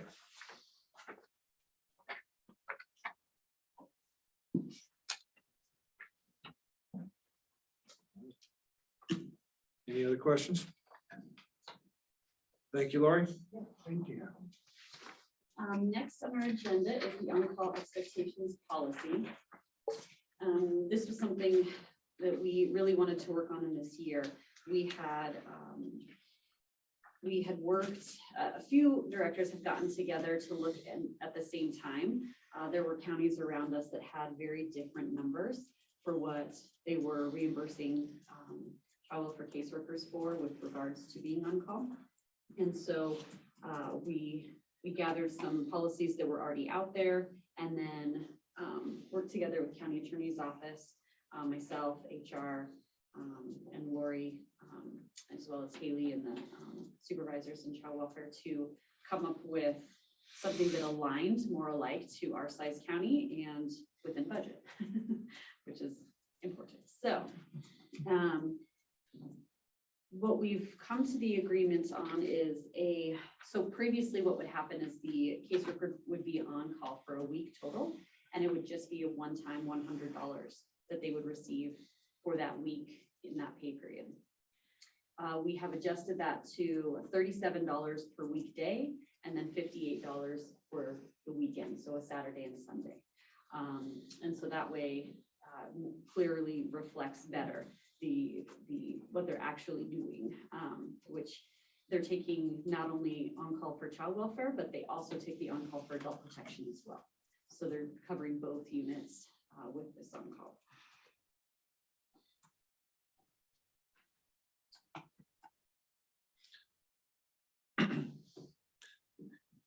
I see in your policy, trying to find a page number, that there is, that you can transfer if one of the caseworkers is busy, they can transfer to a second caseworker or a supervisor. So we have the on-call caseworker on the calendar. There's an on-call supervisor that's set for that week as well. So some calls could come in and the caseworker may even know the case and what's going on and could handle that without the assistance of a supervisor, but not everything. And so sometimes if it's needs supervisor approval, any removal that happens has to have supervisor approval. So that'd be an example. Or if there was any egregious incident, the supervisor needs to be notified, and then the administrator and myself as well, depending on the incident. So the supervisor can go out and respond with them if needed. Kind of depends on their comfortableness with the case as well and what level of response is required. Says all after-hour calls are received by the HCC hotline and then routed to the on-call caseworker. What is the HCC hotline? So HCC is the Hotline Connection Call Center. So it's based out of Lamar in Prowers County, and about, I think 50 counties are using it. They take in all of the initial calls and then they pass them down to the counties within a pretty short time frame. And they'll give a little bit of information about what the call is, and then the caseworker will go into the call and actually read it and see what that call is. Because it could be that, you know, somebody didn't have time during their 8 to 5 job to make a call that they wanted to, or they just have a concern or a question, and so they do it after hours when they get home. And so all of those calls are routed to the caseworker. So it may not even require a response, but we can read through and see that and then follow up. And it's a 1-800 number? Yeah, so it's actually the number on the top corner of the policy. So it's an 844-CO4-KIDS, and it's statewide, it's available. So that was developed in 2012 after 9 News did a series called Failed to Death. And that was a series exploring several fatalities that happened on the Front Range all at one time. And so they put together a work group. And one of the things they found was that families could move across the street on the Front Range and be in a different county. And so sometimes, you know, our families can be that transient, and each county has had their own way of taking referrals. So for us, it was calling the main number and pressing 6 at that time. Each county had a different system, but they weren't all talking together. And so, and they weren't being recorded. And so when they created the hotline, they did that piece so that it became a uniform system. So the calls are recorded and tracked, and then that also protects mandated reporters as well. The counties can opt into it or not. So if they, are a bigger county and have a floor of hotline call takers, they don't need the hotline connection center. So mostly medium and small. Some large. Okay. Any other questions?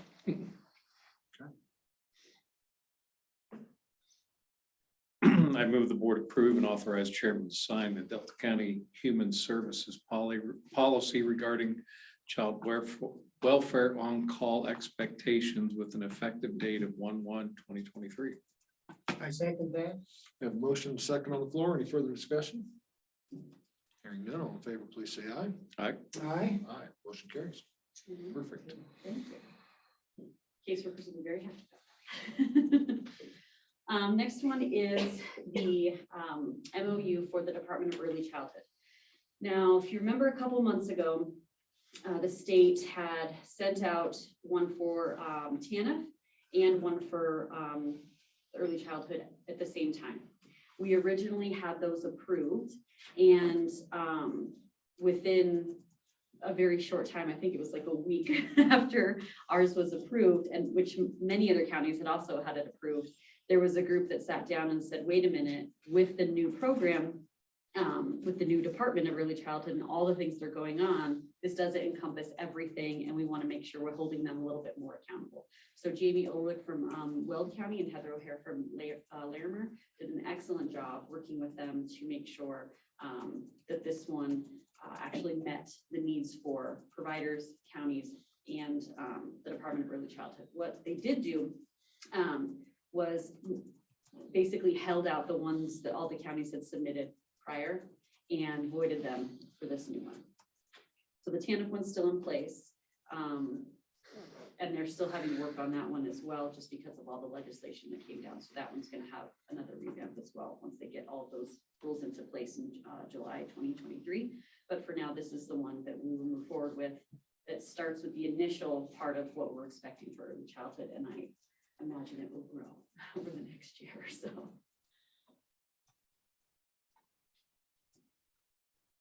And this is a 2-year MOU? This one is, it says 3, so 2023, or I'm sorry, yes, 2 years from 2023 to 2025. There is talk that there could be another one that comes out in this next year, just because the department is still being created and worked on and developed, and they have a lot of work to do. So we could anticipate that there might be another one that changes it once some of those things get ironed out a little bit.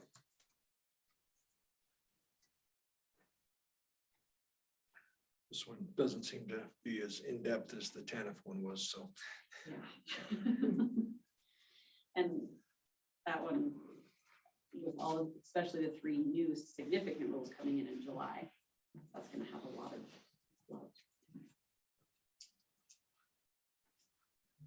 I move that we approve the Colorado Department of Early Childhood and the memorandum of understanding for a 2-year time frame, and authorize the chair to sign. Second. Motion second on the floor. Any further discussion? Hearing none, all in favor, please say aye. Aye. Aye. Aye, motion carries. Alrighty, thank you very much. Our next topic is Senate Bill 22-196, which is the bill with the jail and human services. And so I just wanted to give you guys an update. We did reach out to HCPF and the state to clarify what exactly the expectations are for the jail and for the county. The way that it reads is that a county jail shall provide Medicaid enrollment or re-enrollment paperwork to a person who is incarcerated in the jail and is eligible for Medicaid benefits when the person enters the county jail. And then the jail must file the paperwork with the county upon releasing the person from the jail's custody, which they've been trying to figure out, they've been working with Jackie Felix from Integrated, who's providing the JVBS services in the jail. We are thinking that she can look and see if they're in the system. If so, then she can update it if they need a recertification. But if they're not, then it's getting the application. The problem that we're having is, what's the definition of incarceration? If they're only in the jail for 20 minutes, 2 hours a day, what is that availability if she's the only person doing it as well? And so we're working on those pieces. I've sent all of those questions to HICPA, but I don't have answers back yet. So I just wanted to let you guys know that we're in that process of trying to navigate it.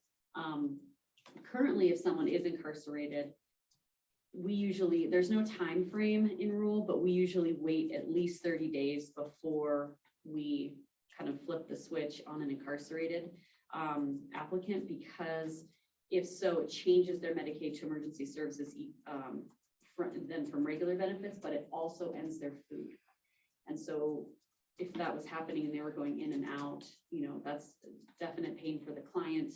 And that's work that we don't need to be doing. So, so we're working on those pieces, but I wanted to give you guys an update. What is the acronym HICPA? Yes, healthcare policy and financing, or finance. Okay, thank you. They oversee the medical programs within the counties and have very strict rules regarding medication applications, who can process them, things like that. So the wording is pretty broad, and that's what we're trying to figure out, and not get into a place where we're not able to meet the needs of the bill, but at the same time, we're not violating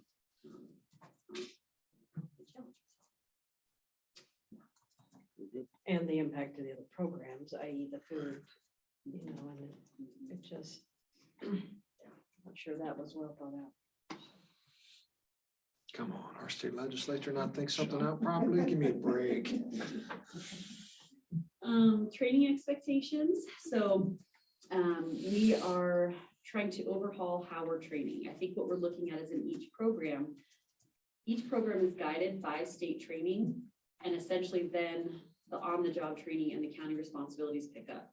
What we're finding is that when they've gone through these changes with COVID and gone to Zoom trainings, and all of the academies are no longer in person, they're missing pieces, and the burden is falling back to the county to pick up those missing pieces that they would get from having those conversations and kind of in-depth networking pieces with other counties and with the state at that same time.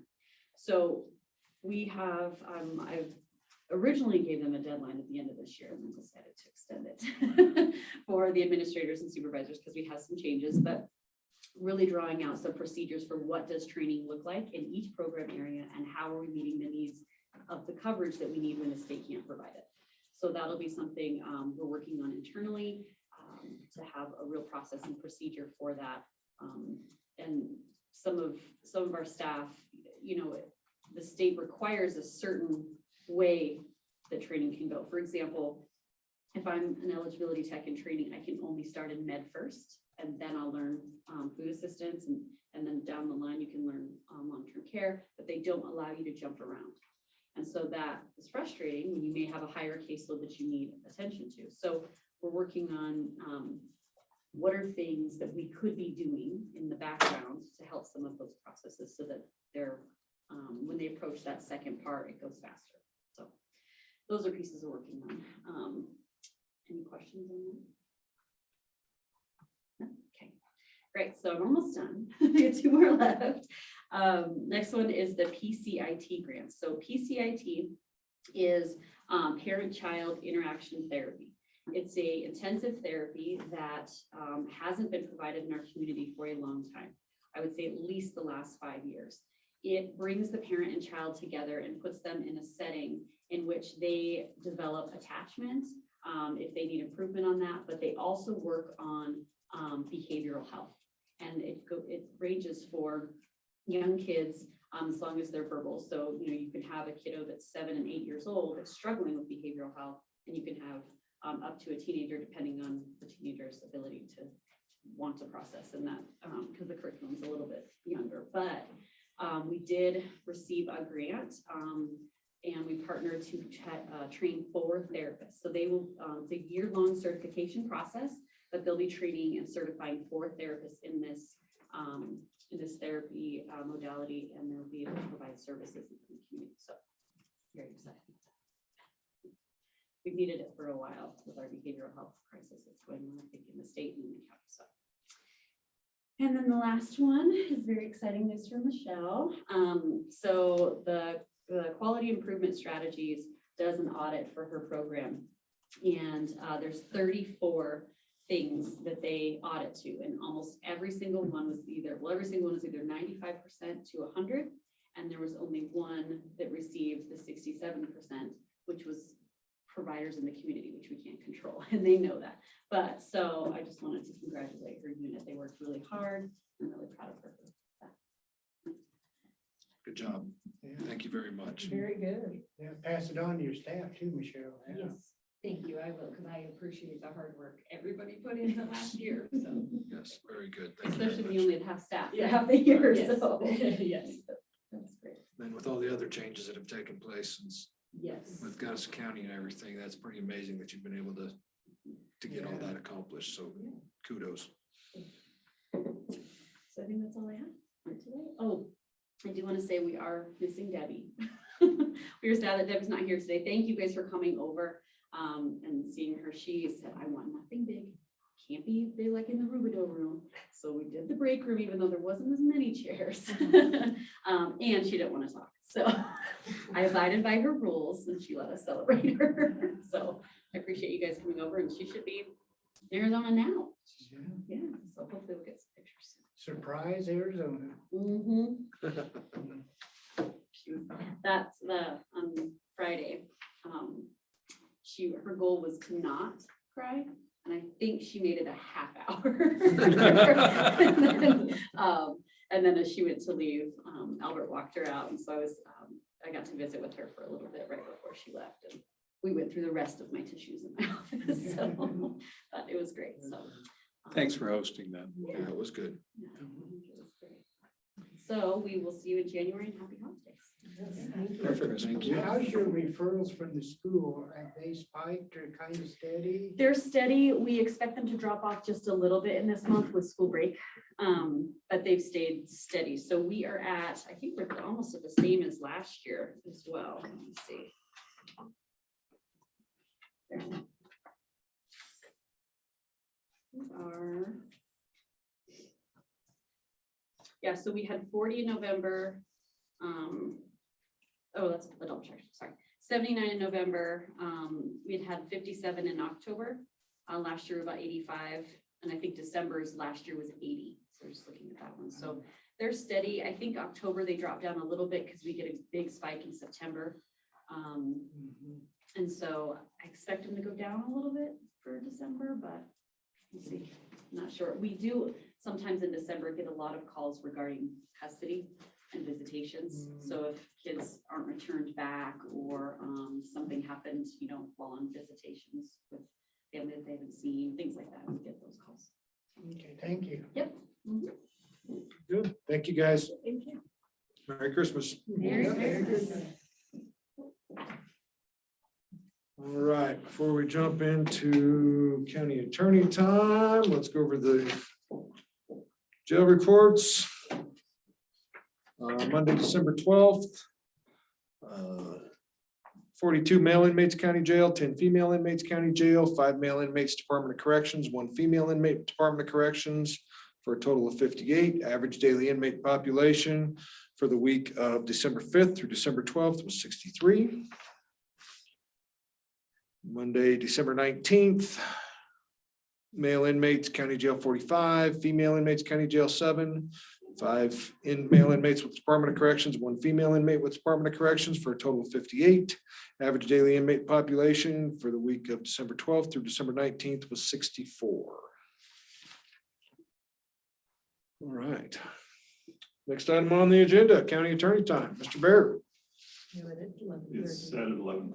11:30. I'm sorry. I looked at 11. We will be recessing until 11:30. I was a half an hour early for a meeting yesterday with the judge. 30, we're in come back on the record with County Attorney, Mr. Baird. Good morning, Chairman. Good morning, Commissioners. I have 3 items for the board's consideration under regular session this morning. Starting with the first item, which is the board's consideration of a resolution authorizing the purchase, the chair's signature, and for the county attorney to sign closing documents for real property owned by Hickam and Castle located in Hotchkiss, Colorado. The board may remember there's been a number of different kind of real estate transactions close to the county fairgrounds. This is another one where an existing parcel of that's owned by Castle and Hickam and Castle that mostly lies south of the river, which is, just south of the county fairgrounds and that sort of thing. And so this is another situation where the county would be purchasing the portion that lies north of the river through a boundary line adjustment situation. So in the packet, you do have the contract to buy and sell real estate, which has been signed by both owners, as well as a what's entitled a counter proposal, which is really all it's doing is extending some of the dates and deadlines. So both of those are in your packet, and I have the copies here, as well as the resolutions in the packet. Okay. There's one resolution and is there 2 contracts? Well, there's a contract and a counter proposal. The counter proposal is just an addendum effectively to the contract itself. And all it does is extend the dates. So this was put together, and I think it just took a little while for the signatures on the contract to happen. And so by the time that actually got back into the county, some of those dates had already passed. So we just need to extend those dates.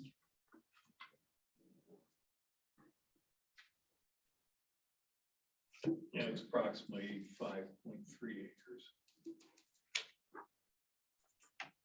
And the price was based on the appraisal done June of this year. For undeveloped land adjacent to it.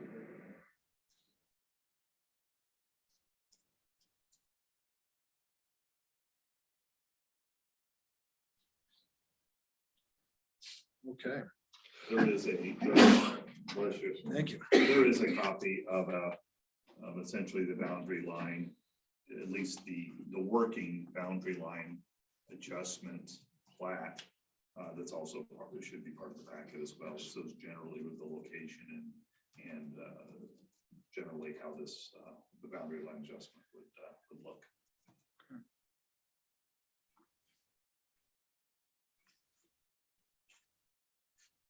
All right, any other questions? Let's start number 39. I move that the board approve and authorize the chairman to sign resolution number 2022 R39, a resolution authorizing purchase, the chair to sign contract, and for the county attorney to sign closing documents for real property owned by Hickman Castle located in Hotchkiss, Colorado. I second that. Have a motion second on the floor. Any further discussion? Hearing none, all in favor, please say aye. Aye. Aye. Aye, motion carries. That's the resolution.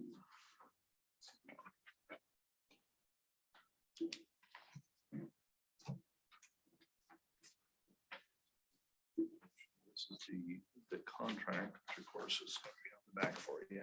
Okay.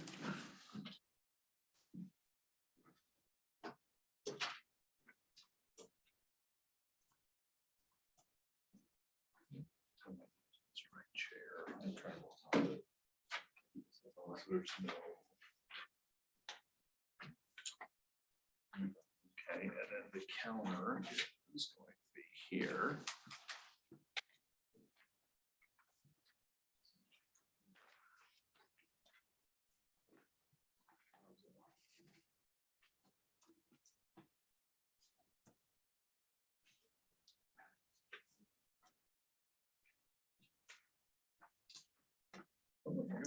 Perfect. That's,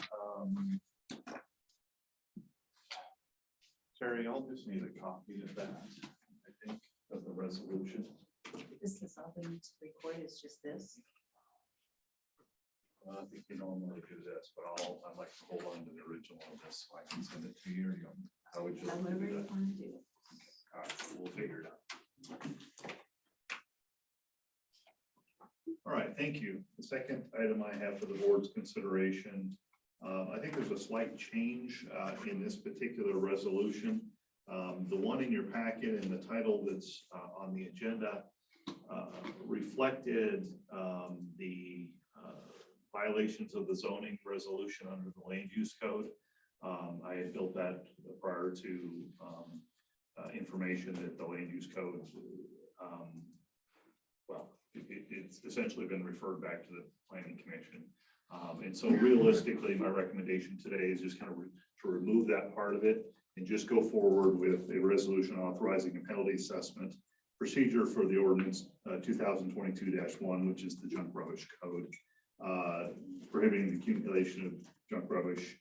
So basically just on that part of it, the junk rubbish, when the land use code zoning resolution is updated, which sounds like it's probably going to be early next year, and we'll probably come back through and clean that up, either internally or through repealing this and amending onto this. But I think it makes sense. I think that there's been some interest by planning to get this in place. So basically just a removal of the land use code portion that's in the packet, but that's what I would recommend today. So this is going to be the resolution that I'm recommending. Okay.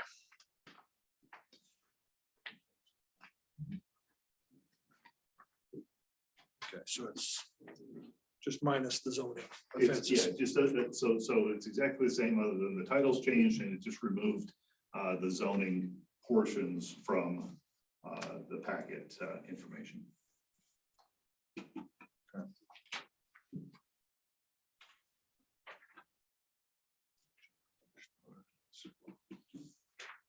So the title be resolution authorizing penalty assessment procedure for various violations in the junk rubbish. No, I think it's a little different there. I've changed the title because it doesn't include, it's really just for the land, the junk rubbish. So, okay. This should be 40. Yep, this will be 40. I move that we adopt a resolution, Board of County Commissioners, County of Delta, State of Colorado, resolution number 2022-R-40, resolution authorizing penalty assessment procedure for ordinance 2022-01, prohibiting the accumulation of rubbish, junk within Delta County as provided in CRS paragraph 16-2-201, including a graduated fine schedule. Second. Have a motion second on the floor. Any further discussion? Hearing none, all in favor, please say aye. Aye. Aye. Aye. Motion carries.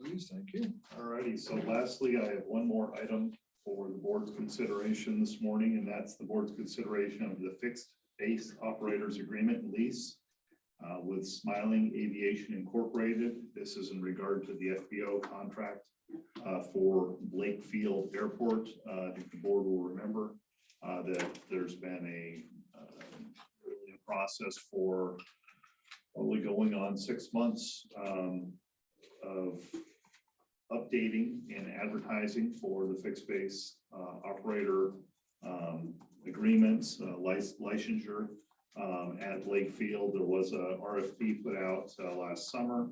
The only submission was from the existing FBO, which is Smiling Aviation Incorporated. Over the course of basically the fall and and such. There's been several meetings negotiating and clarifying with Smiling Aviation. And we now have an agreement. In the packet there, you do have the signed agreement by Mr. Husman, who's the president of Smiling Aviation Incorporated. I'd recommend the board adopt that and for the chair to sign the FBO agreement. Any questions? Appreciate everybody's hard work getting this far. Yeah, it took a while. Thank you. It's been fun. That it has. Well, I move that we approve the fixed base operators agreement and lease with Smiley Aviation Incorporated at Blakefield and authorize the chair to sign. Second. Motion second on the floor. Any further discussion? Hearing none, all in favor, please say aye. Aye. Aye, motion carries.